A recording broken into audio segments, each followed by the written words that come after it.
It was 6:17 a.m. when Maria rushed through the hospital doors. Drenched from the downpour, her hands clutched a crumpled envelope, her daughter's latest medical bill. The hospital lights flickered above as she pushed her way through the crowded lobby. Her shoes squeaked against the linoleum floor, echoing in the otherwise sterile, quiet space. "Please," Maria pleaded with the nurse at the front desk, her voice barely above a whisper, trembling with desperation. "I need to see Dr. Lowell. My daughter needs surgery. She's getting worse. The doctors said this was our last chance." The nurse barely glanced up, a frown forming on her face. "Do you have an appointment, ma'am?" she asked, her voice cold. Maria hesitated for a moment, trying to keep her composure. "No, but I was told if I came early. Dr. Lowell only sees scheduled patients. Please wait your turn." The nurse's words were firm, final. She didn't even look at Maria as she moved to assist another patient, dismissing her with an impersonal gesture. Maria's heart sank. She knew they couldn't afford a private hospital. This was the only chance they had left. Her daughter, Camilla, was only 10 years old and born with a congenital heart defect. They'd already sold everything, jewelry, their old car, even her wedding ring, to cover past medical costs. Yet nothing had worked. Now, it felt like they were running out of time. She stood there for a moment, feeling the weight of the crumpled envelope in her hand. The cold, fluorescent lights above her seemed to mock her, her dreams of a better future for Camilla slipping further out of reach. The air in the waiting room felt thick with the sounds of hushed voices, murmurs, the occasional cough, but all Maria could hear was the ticking of her own heart. Desperate and frantic, as she stood there, trying to steady her breathing, she noticed the stark contrast between her and the others around her. The well-dressed individuals with their expensive handbags and watches, all talking on their phones or quietly reading their magazines. Then there was her, clad in worn-out clothes, her hair damp and tangled from the rain, clutching a crumpled envelope with the weight of her daughter's life resting on it. The pain was unbearable, yet she had no choice but to wait. An hour passed, then two. The clock seemed to mock her with each tick, every second dragging on longer than the last. Maria's gaze drifted across the waiting room, feeling small and invisible among the well-dressed individuals.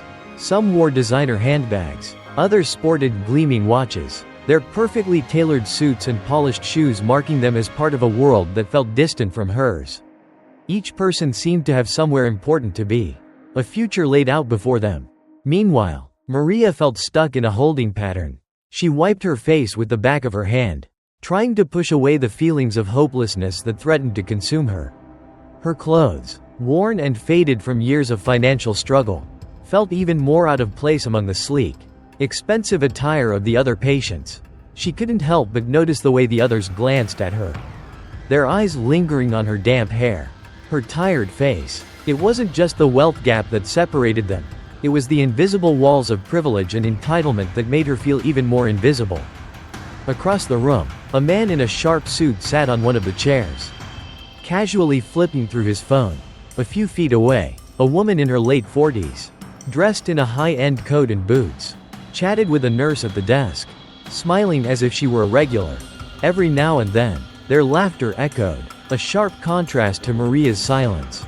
It didn't take long before the sound of high heels clicking against the tile floor broke the monotony. Maria turned to see a tall woman in a perfectly tailored suit walk in, her blonde hair styled with precision, her face expressionless, yet radiating an air of authority. The nurse greeted her immediately, standing up from her station. "Mrs. Wexler, Dr. Lowell is expecting you," she said, her voice suddenly warm, as if the room had shifted the moment Mrs. Wexler entered. Maria watched, her heart sinking, as the woman barely glanced in her direction, her posture straight, purposeful. Mrs. Wexler didn't seem to notice the other patients, those like Maria, who were quietly waiting, their desperation barely hidden behind weary eyes. She walked past them with a confidence that felt out of reach for Maria. It was as if the rules of the world had suddenly been made clear. Those with wealth, those with power, had their own separate reality. A reality where doors opened effortlessly, where their needs were always met with urgency, where compassion was extended because they had earned it with the sheer weight of their wallets. Maria tried to push the thought from her mind. She didn't have the luxury of bitterness. Her thoughts were consumed by her daughter's condition, by the overwhelming debt, by the fear that the longer she waited, the closer she came to losing the only family she had left. The wait seemed endless. Maria's legs had started to feel numb, and her eyes were heavy with the fatigue of sleepless nights spent worrying over Camilla. She clutched the crumpled medical bill in her lap like it was her lifeline. Every so often, she glanced at the clock, hoping the hands would move faster. But the minutes stretched on, each second adding to the weight in her chest. Finally, a young resident appeared in the hallway. He was probably just out of medical school, his face clean-shaven and eyes bright with the idealism that came with youth.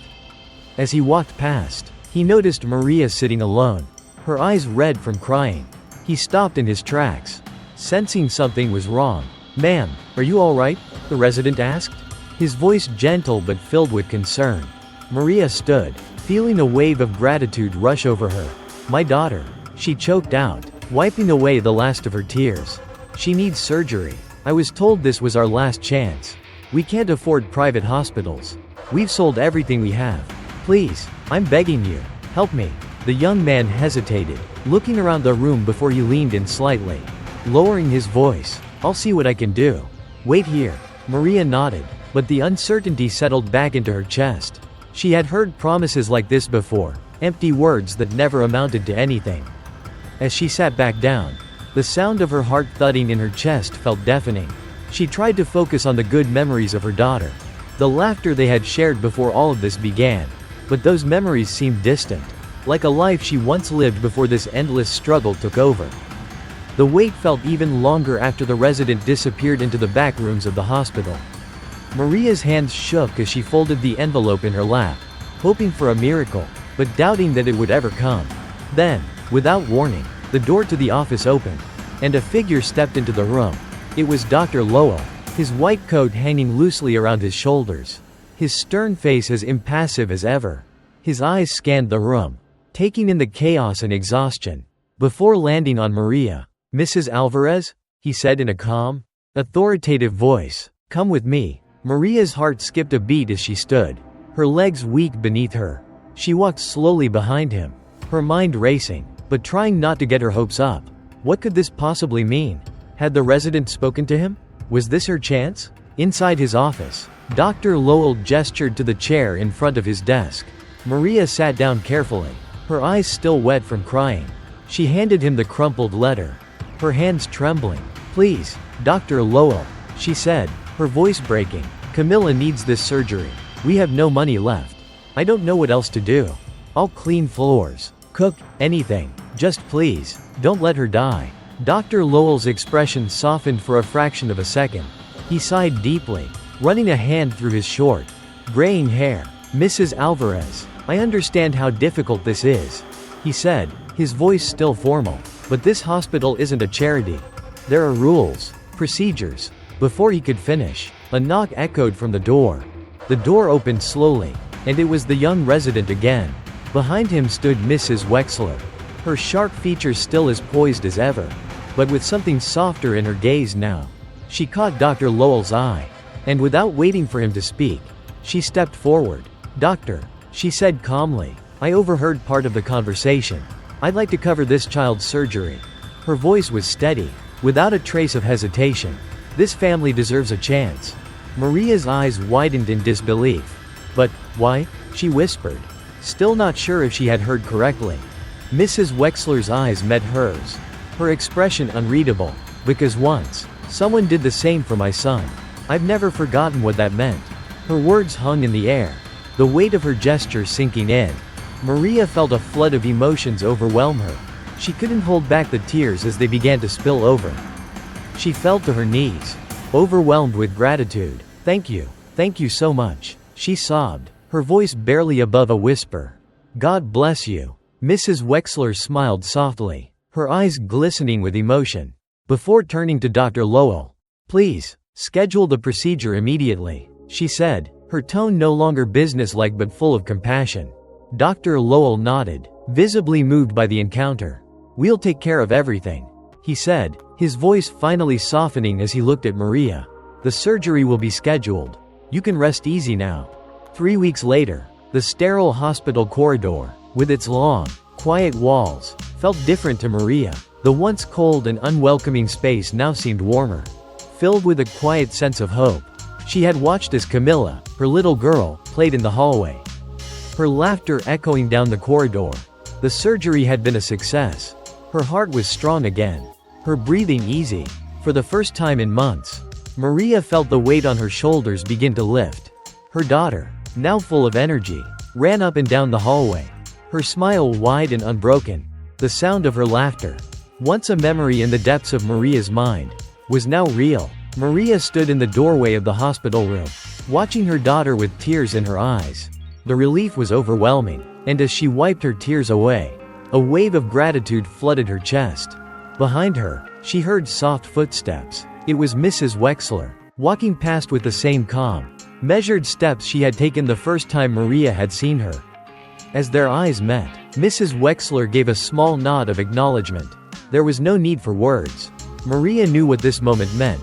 It wasn't about the money or the surgery. It was about compassion, a simple, quiet act of kindness that had changed the course of her family's life. Mrs. Wexler didn't stop to speak. She didn't linger to receive thanks or accolades.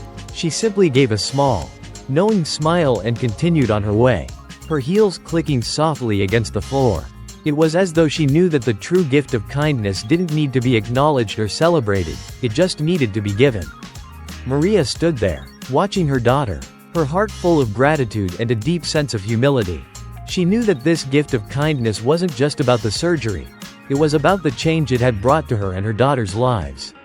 It was a reminder that, in a world filled with division and disparity, there was still goodness, still hope.